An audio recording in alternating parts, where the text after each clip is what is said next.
सादो ने जिस खोपड़ी को बुलाया था, उसने अपना मुंह खोला और एक तीव्र प्रकाश उत्सर्जित करने लगी।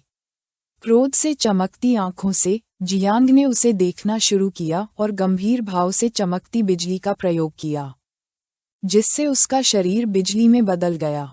फिर जियांग ने पितृ वृक्ष को बुलाया और श्राप का निवारण उसी से करवाने का निश्चय किया। पितृ वृक्ष प्रकट हुआ और एक तीव्र ऊर्जा उत्सर्जित करने लगा जो पूरे क्षेत्र में फैलने लगी। पितृ वृक्ष को देखते ही सादो की आंखें क्रोध से भर आईं। वह अपने दांत भींचने और ये देखकर भ्रमित होने से खुद को नहीं रोक सका कि उसकी सर्वोच्च तकनीक को जियांग ने आसानी से चकमा दे दिया था। कीड़ों को नियंत्रित करते हुए लिटिल नाइन ने कादो हाइड को पराजित कर दिया। उसका शरीर जमीन पर पड़ा था और कीड़े उसे खा रहे थे। प्रसन्नता भरी निगाहों से उसने जियांग को बताया कि उसने कादो हाइड को पराजित कर दिया है। हमारा लड़का उसकी प्रशंसा करने से खुद को रोक नहीं पाया। जियांग ने अपना हाथ बढ़ाया और पाताल लोक के देवता का भाला इस्तेमाल करने का फैसला किया और जाओ जिया को सादो की आत्मा को पकड़ने का आदेश दिया। छोटा जाओ जिया भाले में बदल गया और अपनी आंखों में बुराई की चमक के साथ सादो की ओर झपटा। जाओ जिया ने हमला करने की कोशिश की, लेकिन सादो ने समय रहते प्रतिक्रिया दी और एक तरफ हटकर हमले को चकमा दे दिया। उसका ध्यान जियांग पर था और उसकी आंखें क्रोध और भ्रम से चमकने लगीं। उसे विश्वास नहीं हो रहा था कि जियांग उसकी वर्तमान स्थिति का सही पता लगा सकता है।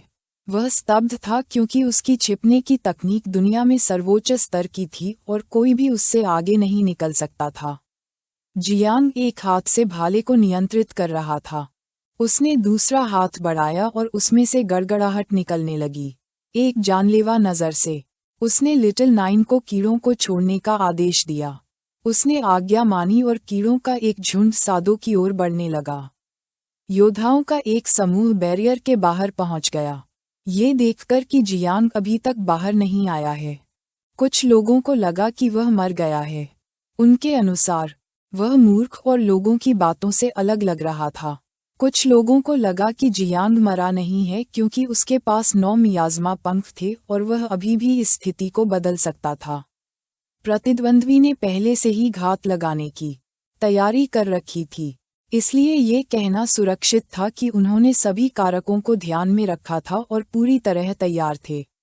गंभीर भाव से वूजी ने अवरोध का निरीक्षण करना शुरू किया और बताया कि अगर वे सभी अंदर भी आ गए तो भी विजयी होने की कोई गारंटी नहीं होगी, और जियांग के लिए तो और भी कम, जो 3 रूपों वाला एक योद्धा था।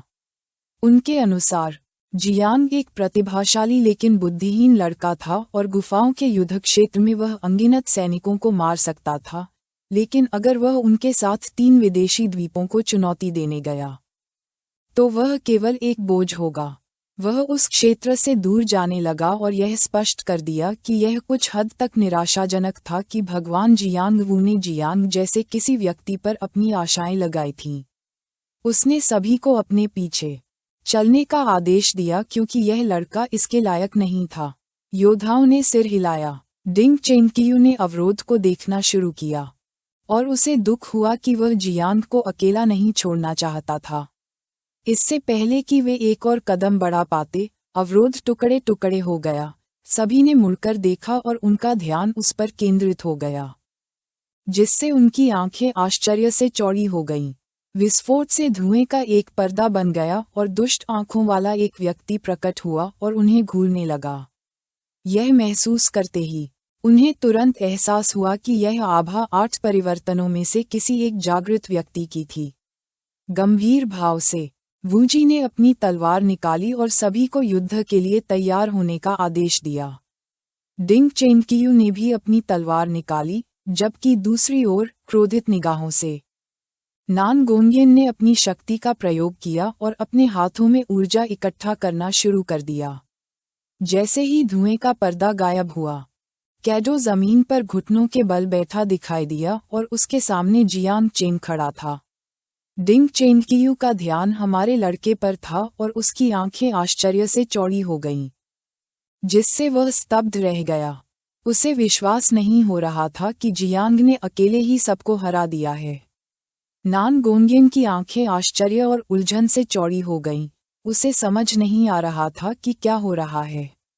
1 मिनट पहले बैरियर के अंदर जब गड़गड़ाहट और कीड़े आ रहे थे, डर से मन भरते हुए कैडो जमीन पर घुटनों के बल गिर पड़ा।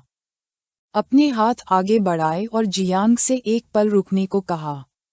उसने आत्मसमर्पण कर दिया और माफी मांगी।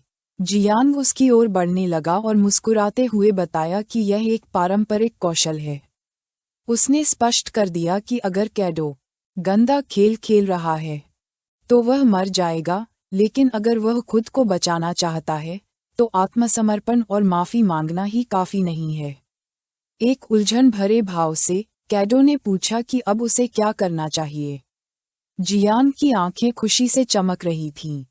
उसने एक स्क्रॉल निकाला और आत्मविश्वास से भरी मुस्कान के साथ बताया कि यह वस्तु सोल कॉन्ट्रैक्ट स्क्रॉल है। कैडो को उसका सेवक बनने के लिए उस पर हस्ताक्षर करने पड़े और इस तरह वह मृत्यु से बच सका।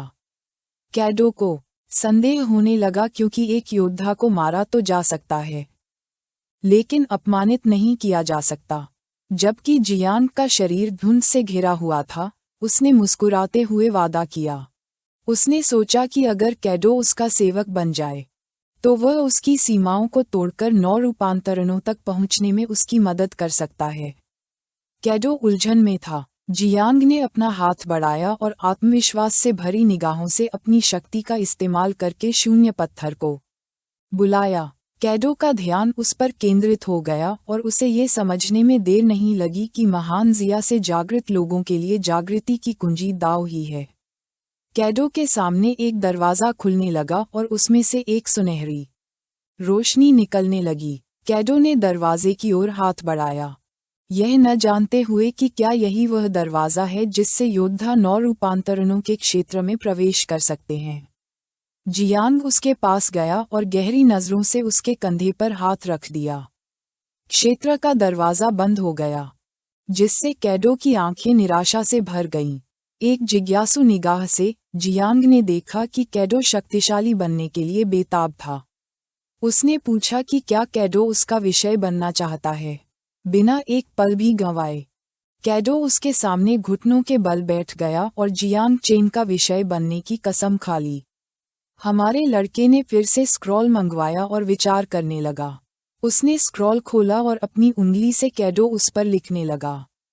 अगर उसने यह आत्मिक अनुबंध तोड़ा तो स्वर्गीय दाव उसे अस्वीकार कर देंगे और एक ही विचार से जियांग तुरंत अपनी जान ले सकता था।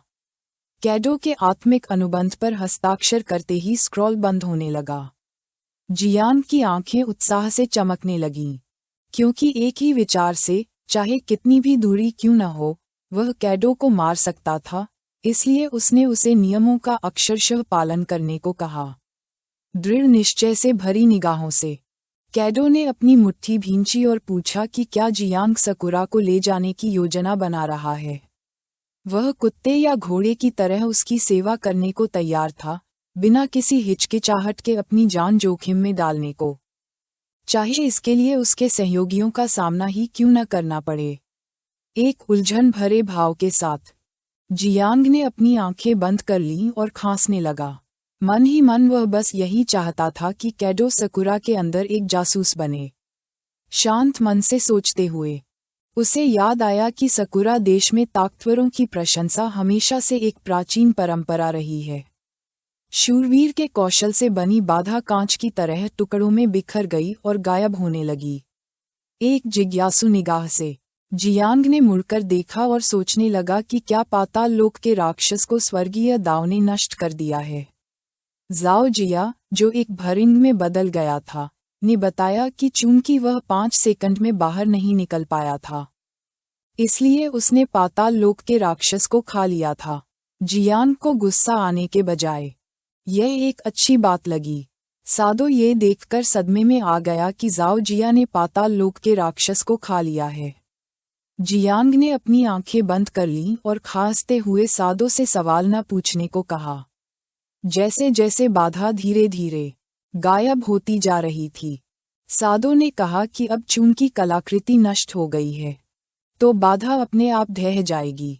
जियांग ने सादो को सकुरा के पास लौटने को कहा और उसे आदेश दिया कि वह सब कुछ व्यवस्थित और योजनाबद्ध तरीके से करे, क्योंकि वह भविष्य में उसे महान सेनापति की उपाधि देने वाला था।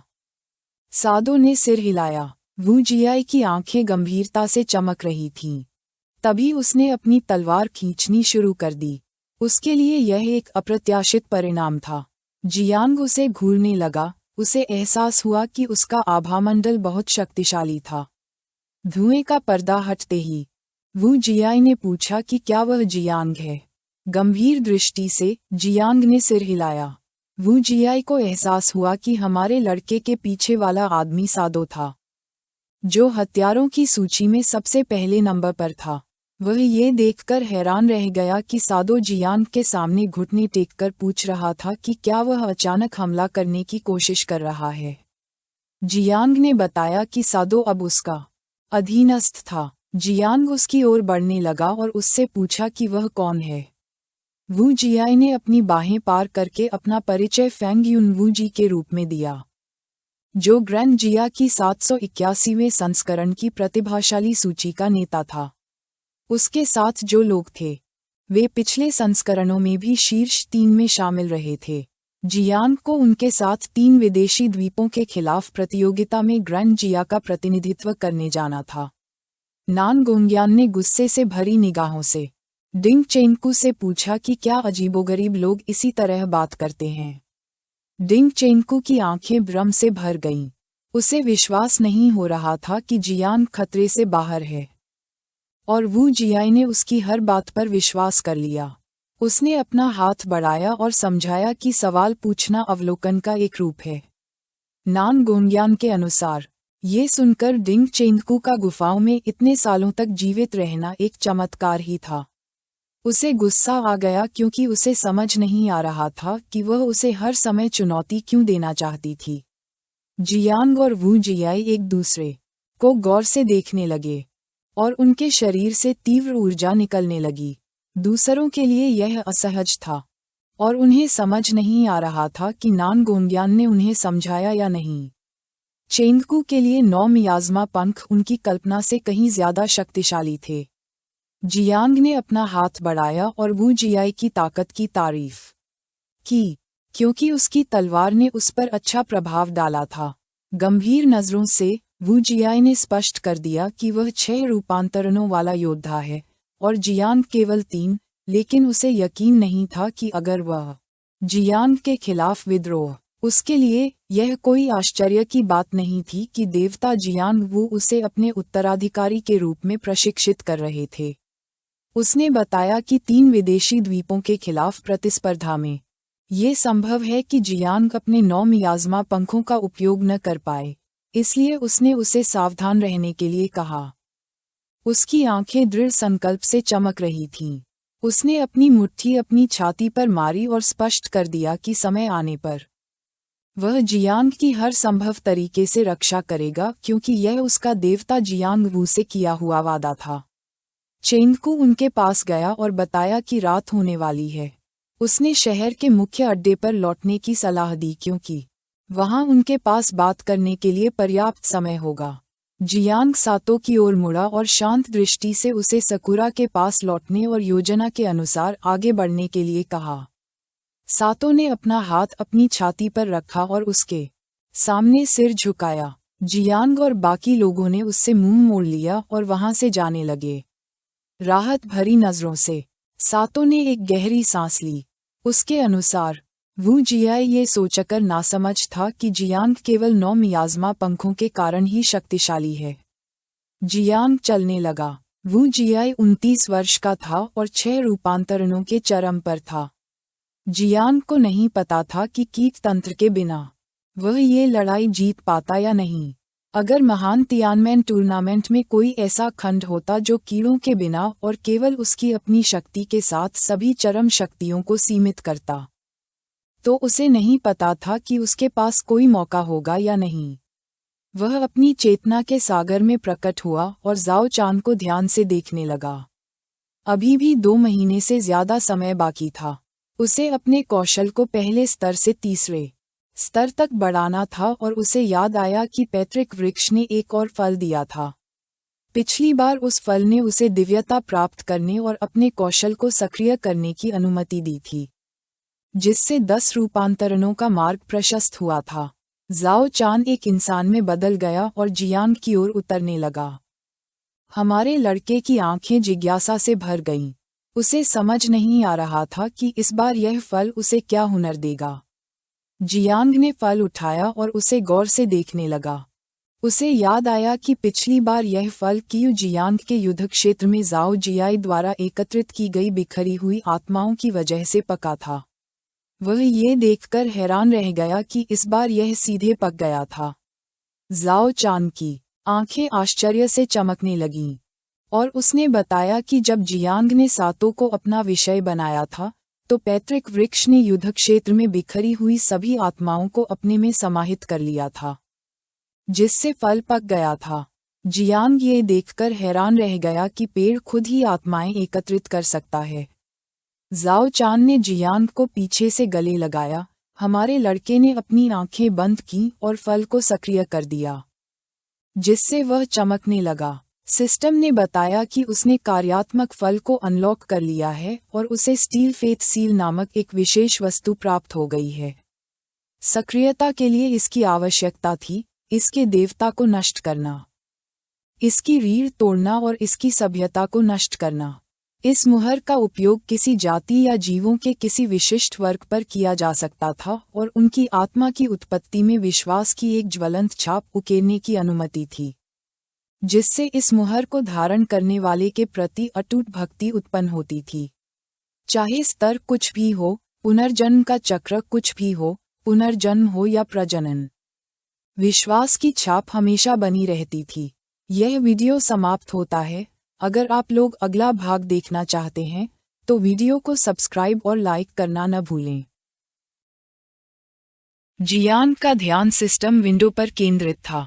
उसे यकीन नहीं हो रहा था कि वह राक्षसों या लोगों के एक समूह पर उनकी जड़ से ही कब्जा कर सकता है, और इससे कोई फर्क नहीं पड़ता कि वह समूह भविष्य में कितना भी शक्तिशाली क्यों न हो जाए। एक बार जब उन पर स्टील फेथ सील लग गई, तो न तो पुनर्जन्म, न ही पुनर्जन्म का चक्र, और न ही उनके अपने वंशज बच सकते थे। ये कौशल बहुत शक्तिशाली था। एक और सिस्टम विंडो प्रकट हुई जो बता रही थी कि इस कौशल को सक्रिय करने की शर्त उनके देवताओं को नष्ट करना, उनकी रीढ़ तोड़ना और उनकी सभ्यता को बर्बाद करना है। एक जिज्ञासु निगाह से जियांग ने अपना हाथ अपनी ठुड्डी पर रखा और चुपचाप सोचने लगा, यह महसूस करते हुए कि सक्रिय करने की शर्तें थोड़ी सख्त थीं, लेकिन ये देखते हुए कि यह एक अतिमानवीय कौशल था, ये आवश्यकताएं कुछ हद तक उचित थीं। शांति से सोचते हुए वह इस निष्कर्ष पर पहुंचा कि उनके देवताओं को नष्ट करने का मतलब था, उदाहरण के लिए 3 विदेशी द्वीपों के मामले में, किसी को ज्वाला के देवता को खत्म करना था। बाकी आवश्यकताओं की पुष्टि अभी बाकी थी। तंत्र ने पूछा कि क्या जियांग आस्था के निशान को जोड़ना चाहता है। हमारे लड़के ने मना नहीं किया और कुछ ही देर बाद उसकी हथेली पर एक काला निशान दिखाई दिया। जियांग ने उसे ध्यान से देखना शुरू किया और तंत्र ने सूचित किया कि निशान सफलतापूर्वक जुड़ गया है। उस निशान से एक अजीब सी ऊर्जा निकलने लगी। जाओ चान जियांग के पास गया और उत्सुकता से पूछा कि क्या वह ठीक है।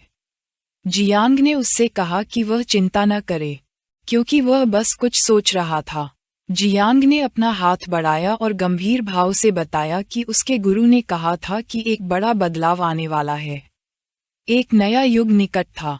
गु कैशन ने जोर देकर कहा था कि जियांग इस महान प्रभाव के क्षण का लाभ उठाकर अपनी शक्ति को मजबूत करे, लेकिन जियांग जानता था कि मानव मन चंचल होता है। आखिरकार 400 साल पहले के मानव सम्राट को उसके ही लोगों ने धोखा दिया था और गुफाओं में टुकड़े टुकड़े कर दिया था। हालांकि इस कौशल से जियांग उन सभी छिपे हुए खतरों को जड़ से खत्म कर सकता था और मजबूत बन सकता था। 3 विदेशी द्वीप कुछ परीक्षण शुरू करने और चलाने के लिए एक अच्छा लक्ष्य थे। उसने जाओ चान से पूछा कि वह इसके बारे में क्या सोचती है। वह जियांग के पास गई और कहा कि वह सही कह रहा है, वह हमेशा हर चीज में उसका साथ देगी। थार बॉय की स्थिति की खिड़की खुल गई। वह स्तर 69 में तीसरे परिवर्तन में था, जिसमें कई व्यवसाय और 3 माँ कीट थे। लिटिल 9 स्तर 69 के पास 800 मिलियन कीटों की संतान थी। जाओ जिया स्तर 43 के पास 6 मिलियन भरिंगों की संतान थी और जाओ चान स्तर 2 के पास 168 कीटों की संतान थी। कई घंटे बाद जियांग अपने अपार्टमेंट में लौटा और जब वह सोफे पर बैठा था, गु कैशन गुस्से से भरे चेहरे के साथ आया और उसकी ओर चलने लगा। उसने बताया कि जियांग की वजह से स्वर्गीय दंड दल पहले से ही अस्त व्यस्त था। इतनी मेहनत से पीछा करने और हर तरह की रणनीति बनाने के बाद जियांग अकेले ही घात में गया और सभी हत्यारों को मार गिराया। उसे यकीन नहीं हो रहा था कि जियांग ने 8वें रूपांतरित हत्यारे को भी काबू कर लिया है। गु कैशन की आवाज सुनकर जियांग का ध्यान उस पर गया, जिससे वह थोड़ा उलझन में पड़ गया। गु कैशन की आंखें गुस्से से चमक रही थीं। वह जियांग को गौर से देखने लगा और पूछा कि उसने ये कैसे किया और क्या उसने यह 9 मियाज़मा पंखों की मदद से किया। जियांग की आंखें भ्रम में चौड़ी हो गईं। वह घबरा गया और सोचने लगा कि क्या कहे। फिर उसने अपना सिर हिलाया, गुस्से से भरे भाव के साथ। गु कैशन ने जानना चाहा कि जियांग के पास कितने कीड़े हैं, यह नहीं जानते हुए कि उसके पास 1 करोड़ से ज्यादा कीड़े हैं या नहीं। जियांग ये देखकर चुप रहा। उसका चेहरा पसीने और जिज्ञासा से भरा हुआ था। गु कैशन ने पूछा कि क्या जियांग के पास 1 करोड़ 20 लाख से ज्यादा कीड़े हैं। जियांग की आंखें डर से भर गईं। उसे समझ नहीं आ रहा था कि क्या कहे। गु कैशन सोफे पर चढ़ गया, जियांग के कंधों पर हाथ रखा और पूछा कि क्या उसके पास 2 करोड़ से ज्यादा कीड़े हैं। लेकिन फिर भी जियांग चुप रहा। जियांग ने अपना हाथ उसकी ठुड्डी के नीचे रखा और घबराई हुई नजरों से दूसरी तरफ देखने लगा। गु कैशन का पारा चढ़ने लगा और उसने आखिरी बार पूछा कि क्या जियांग के पास 8 करोड़ से ज्यादा कीड़े हैं। जैसे ही जियांग बोलने वाला था, गु कैशन ने अपने हाथ जोड़े और गुस्से से जमीन की ओर देखते हुए स्थिति को समझने की कोशिश करने लगा। जब गु कैशन सोच रहा था, जियांग, जो उसके पीछे बैठा था, कुछ नहीं बोला, क्योंकि वह जानता था कि अभी सच न बताना ही बेहतर है, वरना उस बूढ़े को दिल का दौरा पड़ सकता है।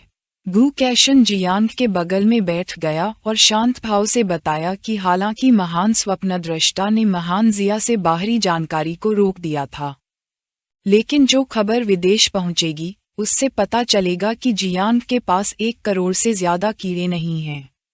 उसने जियांग से कहा कि वह किसी को भी सच न बताए, क्योंकि सिर्फ इसी तरह वह उन्हें अपने सबसे शक्तिशाली छिपे हुए कार्ड के रूप में इस्तेमाल कर सकता था। जियांग उसकी ओर मुड़ा, अपनी मुट्ठी भींची और अपने स्वामी से शांत रहने को कहा, क्योंकि वह इस बारे में किसी को नहीं बताने वाला था। एक जिज्ञासु भाव से उसने पूछा कि 9 में कितने कीड़े हैं। ज्वालाओं के स्वामी को मारने के लिए मियाज़मा पंखों की जरूरत थी। ये सुनकर गु कैशन की आंखें डर और आश्चर्य से चौड़ी हो गईं। उसे विश्वास नहीं हो रहा था कि जियांग ज्वालाओं के स्वामी को मारना चाहता था। जियांग ने बताया कि वह सिर्फ जिज्ञासावश पूछ रहा था। गु कैशन ने ज्वालाओं के स्वामी की कल्पना करना शुरू किया और बताया कि 400 साल पहले वह 9 रूपों वाला एक योद्धा था। उसकी वर्तमान शक्ति अज्ञात थी, लेकिन कहा जाता था कि 3 विदेशी द्वीपों पर कृत्रिम देवता बनाए जा सकते थे। उसका सामना करने के लिए जियांग को कम से कम 10 करोड़ कीड़ों की जरूरत होगी। वे स्वामी को रोकने के लिए लघु रसातल का उपयोग कर सकते थे, और वह केवल प्रवेश द्वार होगा। उसकी आंखें डर से चमकने लगीं। उसे विश्वास नहीं हो रहा था कि तियानानमेन टूर्नामेंट से पहले जियांग के पास 10 करोड़ कीड़ों तक पहुंचने का कोई रास्ता था। वह सदमे में था, क्योंकि सिर्फ 6 महीने पहले जियांग के पास सिर्फ कुछ मिलियन थे और अब उसके पास 80 मिलियन से ज्यादा हो गए थे। उसने उत्सुकता भरी निगाहों से पूछा कि जियांग ने कीड़ों की संख्या 10 गुना से भी ज्यादा कैसे बढ़ा।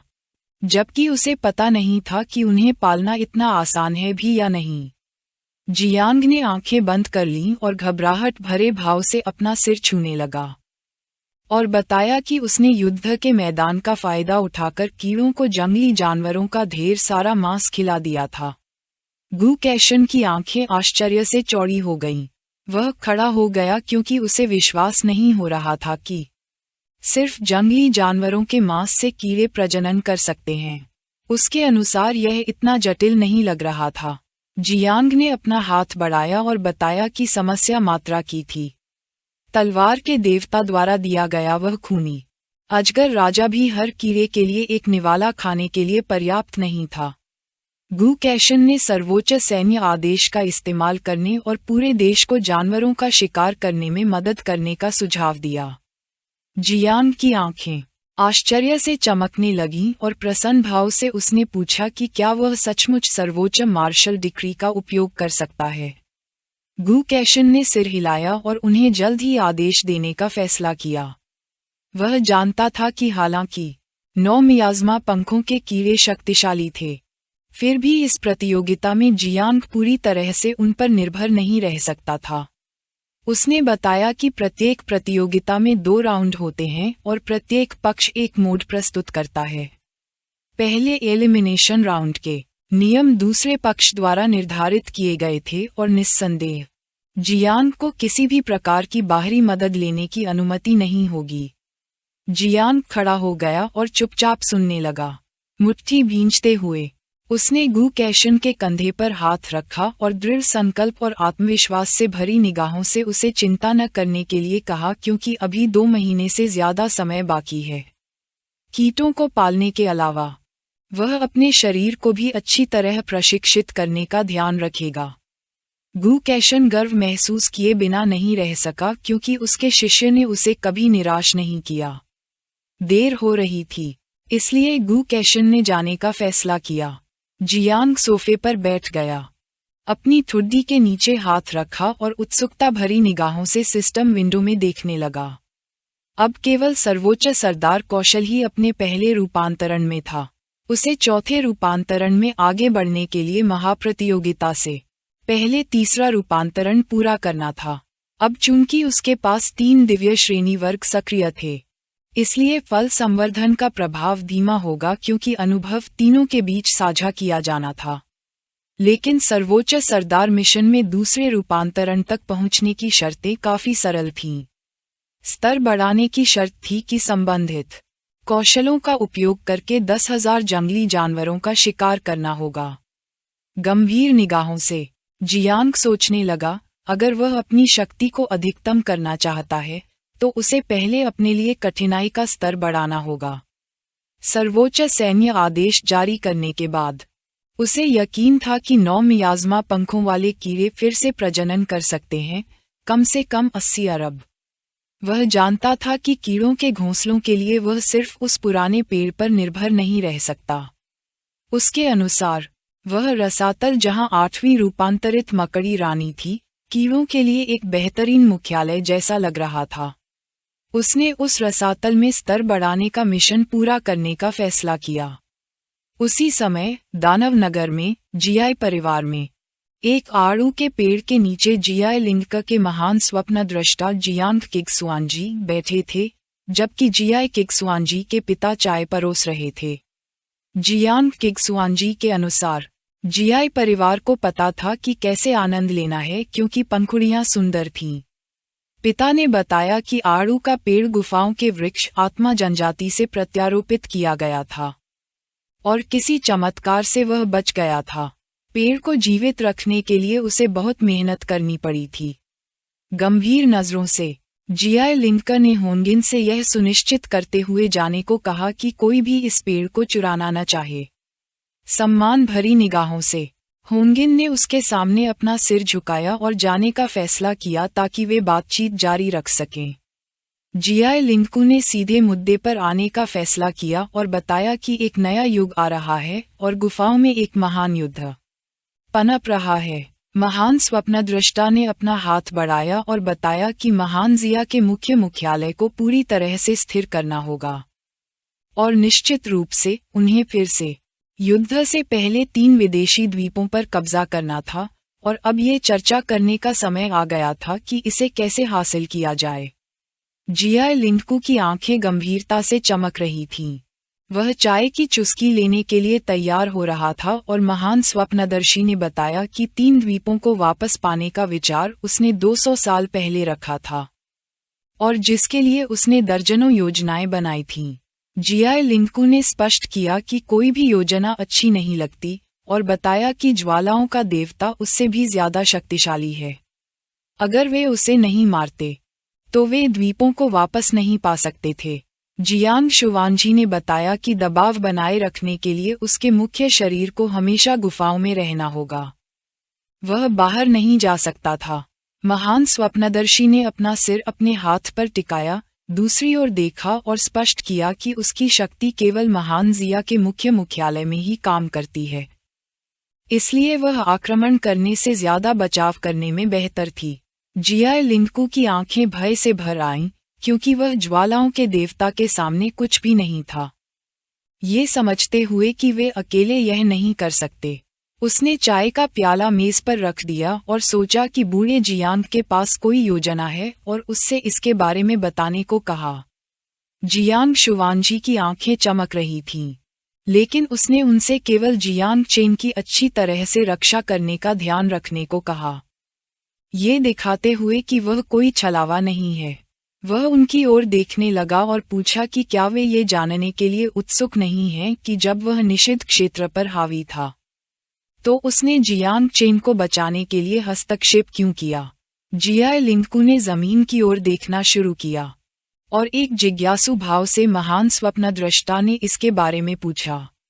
जिया लिंडकू ने स्पष्ट किया कि हालांकि वर्तमान स्थिति शांत लग रही थी, लेकिन ये छल और छिपे हुए खतरों से भरी थी। भूमिगत धाराएं सब कुछ हिला रही थीं।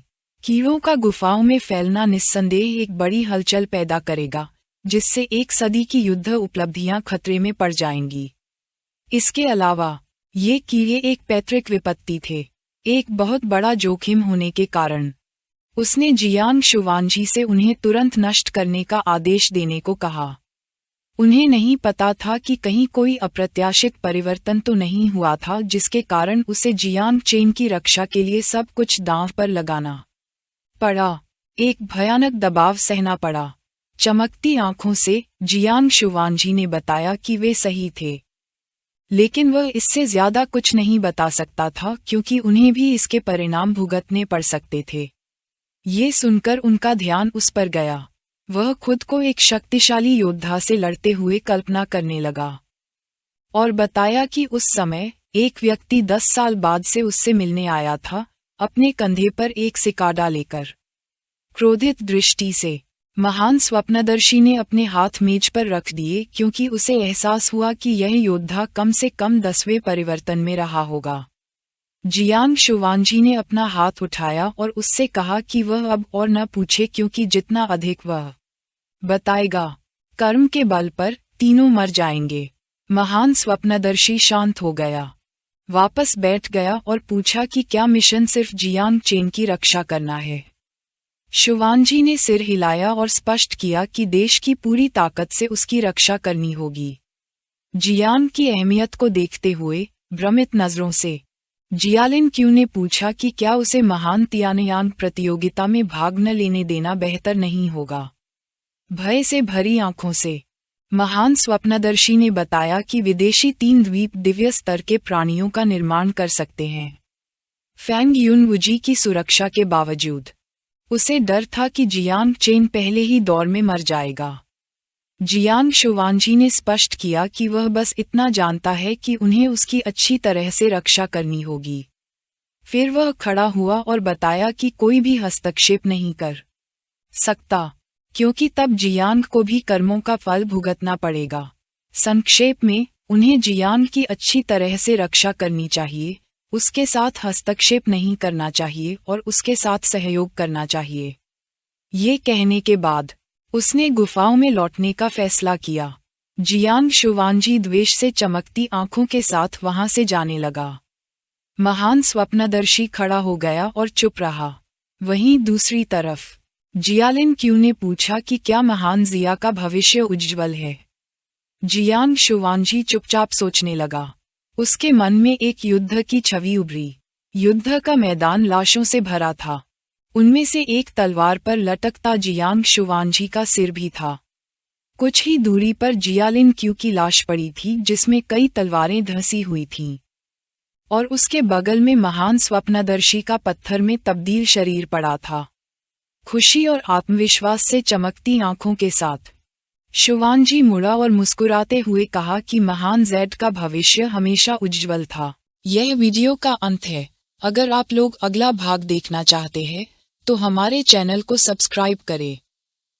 उसी समय जियांग के अपार्टमेंट में हमारे लड़के ने गू कैशन से पूछा कि वह फिर कब बाहर जा पाएगा और उसे याद दिलाया कि 3 दिन बीत चुके हैं। गू कैशन उसकी ओर बढ़ने लगा और उसे समझाया कि वह उसे ये बताने आया है कि उन्होंने दक्सिया के इलाके में घुसपैठ करने वाले हत्यारों का मामला लगभग पूरी तरह सुलझा लिया है। उसने बताया कि 8-6 रूपांतरण हत्यारों और 3-7 रूपांतरण हत्यारों का पहले ही सफाया हो चुका है। जियांग सोफे पर बैठ गया और पूछा कि क्या अब वह खतरे से मुक्त है। गू कैशन ने कहा, नहीं, क्योंकि कहा जा रहा था कि अभी भी एक 8 रूपांतरण हत्यारा है जो अभी तक पकड़ा नहीं गया है। इसके अलावा आलाकमान को चिंता थी कि वे हार नहीं मानेंगे और शायद और भी ताकतवर हत्यारे भेज देंगे। ये सुनकर हमारे लड़के को एहसास हुआ कि कोई न कोई तो जरूर होगा जो उसे मारना चाहता है। उसे नहीं पता था कि फिर उसे एक बेकार इंसान की तरह सुरक्षा देनी पड़ेगी या नहीं। आत्मविश्वास से भरी निगाहों से हमारे लड़के ने बताया कि उसके पास ढेरों हुनर और ताश के पत्ते हैं, फिर भी वह अकेले उनका सामना नहीं कर सकता। उसे हमेशा एक बेकार इंसान की तरह रहना पड़ता था। सुरक्षा में उसने पूछा कि क्या उसके मालिक को यह नहीं लगता कि ऐसी तथाकथित सुरक्षा भी उसकी प्रगति में एक बाधा है। गंभीर भाव से जियांग ने अपने हाथ से तांग यंग को, जो एक दरार में छिपी थी, गाल से पकड़ा और उसे गू कैशन की ओर दिखाया। वह घबरा गई और बोली कि उसके पिता ने उसे ऐसा करने के लिए कहा था। हमारे लड़के ने उसे धन्यवाद दिया, लेकिन उसे आराम करने के लिए कहा। तांग यंग ने उसकी बात मान ली और दरवाजे की ओर चलने लगी। गू कैशन ने अपनी उंगली से उसकी ओर इशारा किया और उलझन भरे स्वर में पूछा कि उसने खुद को कब छिपाया था। घबराई हुई निगाहों से जियांग ने बताया कि वह कुछ समय से छिपी हुई थी। वह इतनी शर्मिंदा थी कि उसने बाहर आने की हिम्मत नहीं की, और हालांकि उसने अपनी ऊर्जा दबा रखी थी, फिर भी वह उसकी आंखों से छिप नहीं पा रही थी। ये सुनकर गू कैशन और भी उलझन में पड़ गया क्योंकि उसे समझ नहीं आ रहा था कि यहाँ क्या हो रहा है। हमारे लड़के ने गंभीर निगाहों से उससे पूछा कि क्या उसे सोंग चांग याद है। गू कैशन को याद आया कि गाय दिव्य जनजाति तियान राजा का हिस्सा था। जियांग ने पूछा कि क्या उसके मालिक को पता था कि उसने सोंग चांग को अपने जाल में कैसे फंसाया। हमारे लड़के ने अपना हाथ बढ़ाया और बताया कि अपनी आंखों से 30,000 मीटर के दायरे में वह लोगों के बारे में सारी जानकारी देख सकता है। गू कैशन सोफे पर बैठ गया, उसके कंधे पर हाथ रखा और मुस्कुराते हुए कहा कि उसे उम्मीद नहीं थी कि जियांग के पास ये चाल होगी। उसने हत्यारों का मामला जियांग को सौंपने का फैसला किया क्योंकि विदेश में 3 द्वीपों की समस्याओं के कारण दक्सिया में कर्मचारियों की कमी थी। जियांग के चेहरे पर एक उत्साहित मुस्कान फैल गई। उसने हत्यारों को मारने का फैसला किया क्योंकि निष्क्रिय रूप से खुद का बचाव करने के बजाय पहले हमला करना बेहतर था। गू कैशन थोड़ा हैरान हुआ, यह महसूस करते हुए कि जवानी और बहादुरी अच्छी चीजें हैं, लेकिन उसने उसे सलाह दी कि वह अपने प्रतिद्वंद्वी को कभी कम न आंके। हमारे लड़के ने सिर हिलाया। मुहिनक्यू ने मेज पर 2 कप चाय रखी और एक दयालु मुस्कान के साथ उन्हें चाय पीने के लिए कहा। उसे देखकर गू कैशन उलझन में पड़ गया। जियांग ने बताया कि दूसरी तरफ लुओ सेंडो उसके लिए बिस्तर बना रहा था। कई जुनियो अपनी अग्नि शक्ति का उपयोग मांस भूनने के लिए कर रही थी। ये सुनकर गू कैशन को एहसास हुआ कि हमारा लड़का सभी सुखों का आनंद लेना चाहता था। जियांग खड़ा हुआ और मुस्कुराते हुए उन्हें बताया कि आज का काम पूरा हो गया है। और उनसे कल न आने का अनुरोध किया। उसने उन्हें एक नया मिशन सौंपा। उन्हें गुप्त अभयारण्य में जाकर भयंकर जानवरों का शिकार करना था, जितना शक्तिशाली उतना ही बेहतर। लुओ सैंडो और अन्य लोगों ने सिर हिलाया। सीमावर्ती शहर माजू से 2000 किलोमीटर दक्षिण पश्चिम में रेगिस्तान में एक शूरवीर आया और उसने कहा कि उसके पास अच्छी और बुरी दोनों खबरें हैं। अच्छी खबर ये थी कि दक्सिया ने जियांग पर निगरानी कम कर दी थी, जिसका मतलब था कि अब वह अपने अपार्टमेंट से बाहर निकल सकता था। बुरी खबर ये थी कि देशों द्वारा दक्सिया भेजे गए लगभग सभी हत्यारे मारे जा चुके थे। उच्च कमान ने उसे सेना में शामिल होने और यह सुनिश्चित करने का काम सौंपा था कि सब कुछ ठीक रहे। ये शूरवीर टेम्पलर्स के आदेश का हिस्सा था। उसने बताया कि अगर यह अभियान सफल होता है तो सबसे जरूरी बात यह सुनिश्चित करना है कि कोई आंतरिक संघर्ष न हो। प्रत्येक भाग लेने वाले राष्ट्र को 9वें दौर में प्रवेश करने के लिए एक कुंजी मिलेगी। लोगों की संख्या देखकर ही उसे यह उचित लगा। वे 6 थे और अन्य राष्ट्रों के केवल 3 लोग थे, लेकिन इनाम वही होगा। तभी एक चोटी वाला आदमी प्रकट हुआ और पूछा कि अन्याय कहाँ है। शूरवीर की टीम का कप्तान सबसे शक्तिशाली हत्यारों की सूची में केवल 3रे स्थान पर था, लेकिन उनके देश से सेकिरा का देव हत्यारा श्रीमान सादो भी यहाँ मौजूद थे। शूरवीर ने उस आदमी को गौर से देखना शुरू किया और बताया कि वह 10 साल से भी ज्यादा समय से सूची में हमेशा पहले स्थान पर रहा है, जबकि उनके कप्तान ने अभी अभी 8वें स्थान पर कदम रखा है। जबकि श्रीमान सादो 10 साल पहले ही 8वें स्थान पर पहुंच चुके थे। यह आदमी कादो इजी था, जो सेकिरा देश का रहने वाला था, एक कुलीन हत्यारा था और हत्यारों की सूची में 7वें स्थान पर। मुस्कुराते हुए उसने अपना हाथ आगे बढ़ाया और स्पष्ट किया कि अगर उसके हाथों में मौजूद दिव्य कलाकृति, कीड़ों को बुलाने वाली बांसुरी, न होती तो कोई भी जियांग चेन के 9 धुंधले पंखों वाले लाखों कीड़ों का सामना नहीं कर सकता था। शूरवीर इस बात से इनकार नहीं कर सका कि उसकी बांसुरी वाकई प्रभावशाली थी, लेकिन उसने पूछा कि हत्यारों का कथित देवता कहाँ है। उसके साथी ने कहा कि यह आदमी बस दिखावा कर रहा था, क्योंकि वह इतना बूढ़ा हो गया था कि अब सिर्फ उसकी बेकार उपाधि ही बची थी।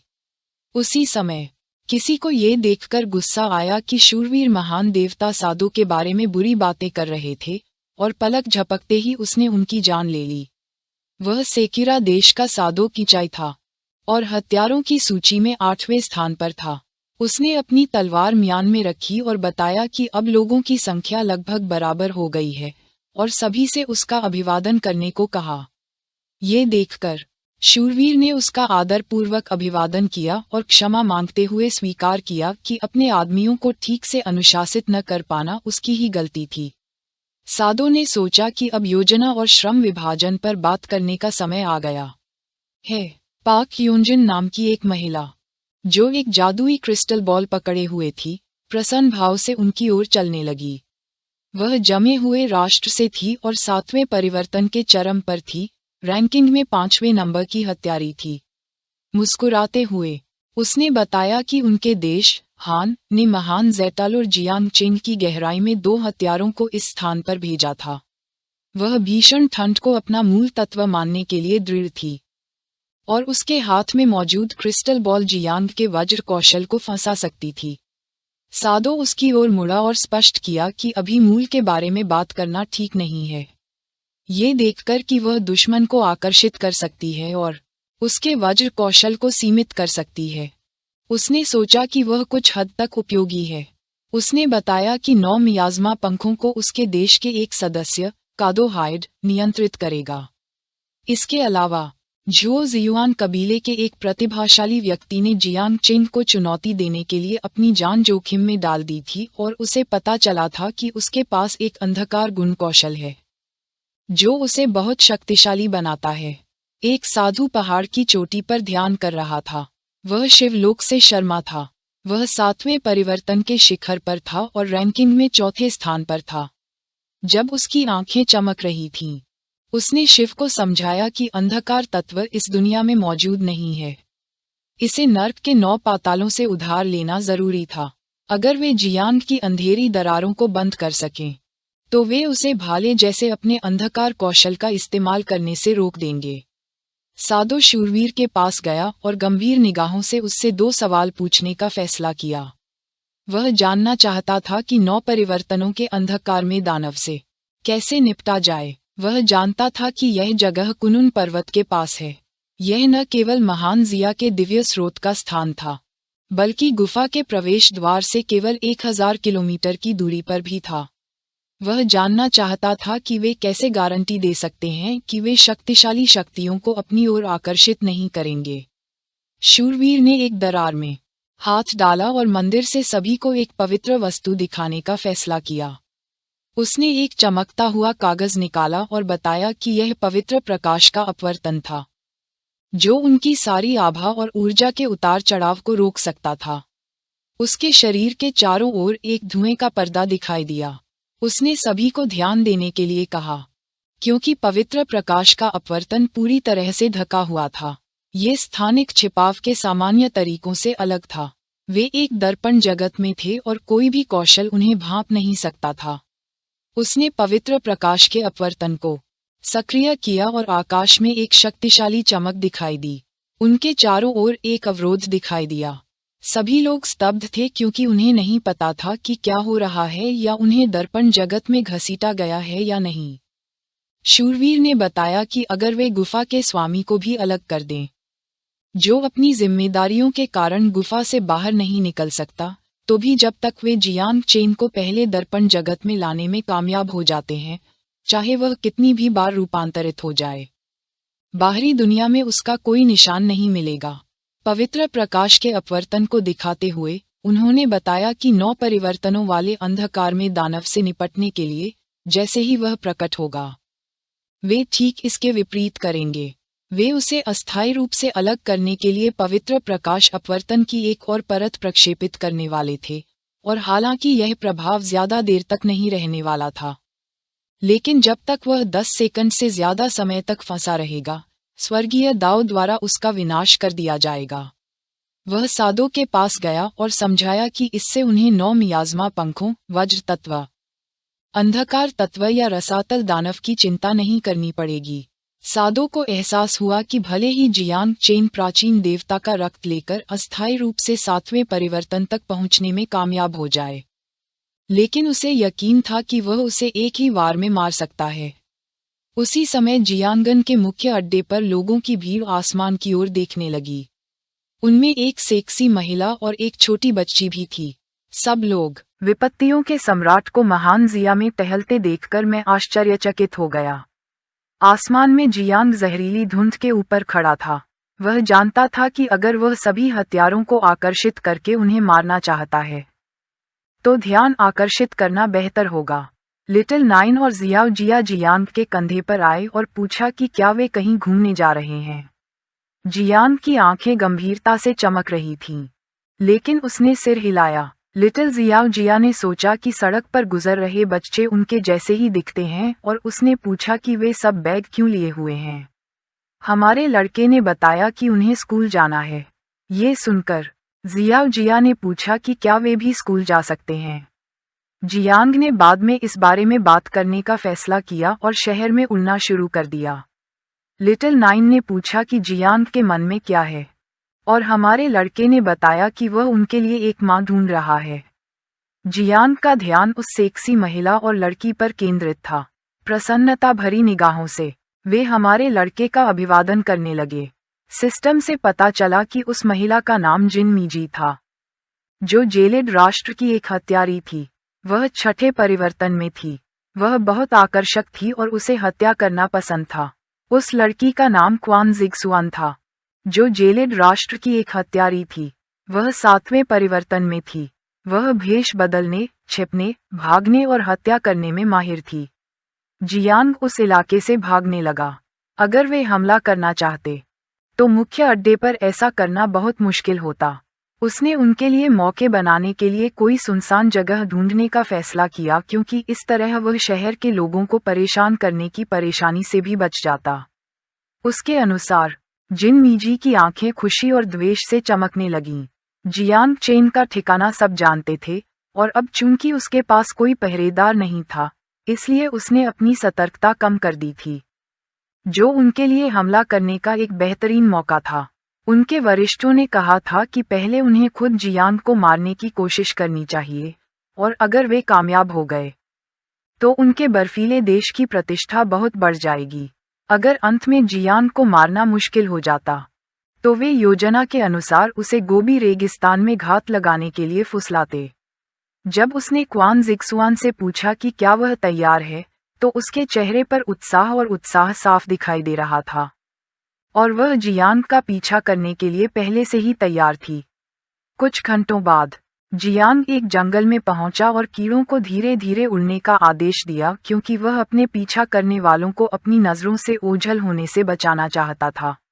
जंगल में जिन मीजी जमीन पर बैठी थी और उसके पैर में सांप का काटा हुआ था।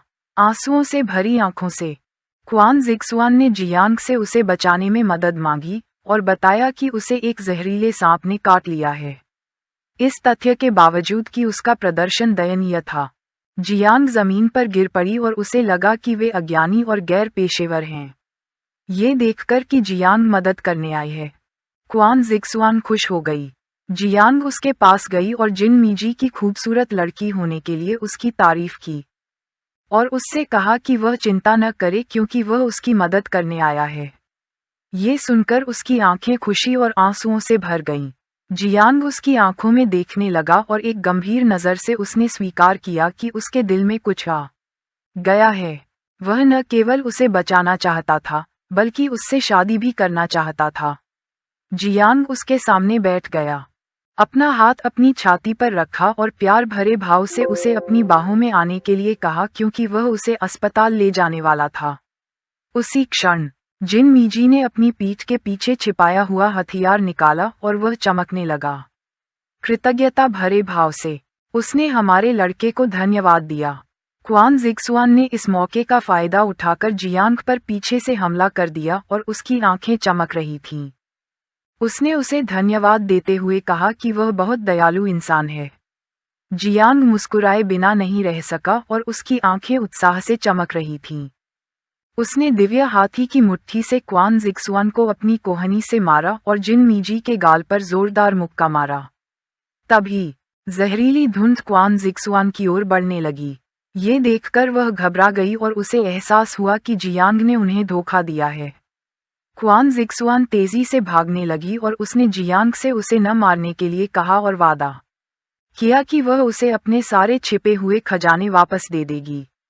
हमारे लड़के ने अपनी थंडर क्लास चालू कर दी और जब उसके शरीर से जहरीली धुंध निकल रही थी तो उसने हमला करने की तैयारी कर ली। वह ये देखकर हैरान रह गया कि वह उसकी बिजली की चमक से भी तेज थी। ये छोटी दूरी तय करने का एक हुनर था, लेकिन लंबी दूरी तय करने के लिए उसे लगातार जगह बदलनी पड़ती थी, और कुल मिलाकर गति उतनी अच्छी नहीं थी जितनी कि कीट शिशु का इस्तेमाल करने से होती। उसकी आंखें चमकने लगीं और उसके चेहरे पर मुस्कान फैल गई। वह जानता था कि वह उसे घात में ले जाने की कोशिश कर रही है। उसके लिए यह अच्छी बात थी क्योंकि सबको एक साथ पकड़ने से उसे एक एक करके ढूंढने में लगने वाला समय बच जाता। यह वीडियो का अंत है। अगर आप लोग अगला भाग देखना चाहते हैं तो हमारे चैनल को सब्सक्राइब करें।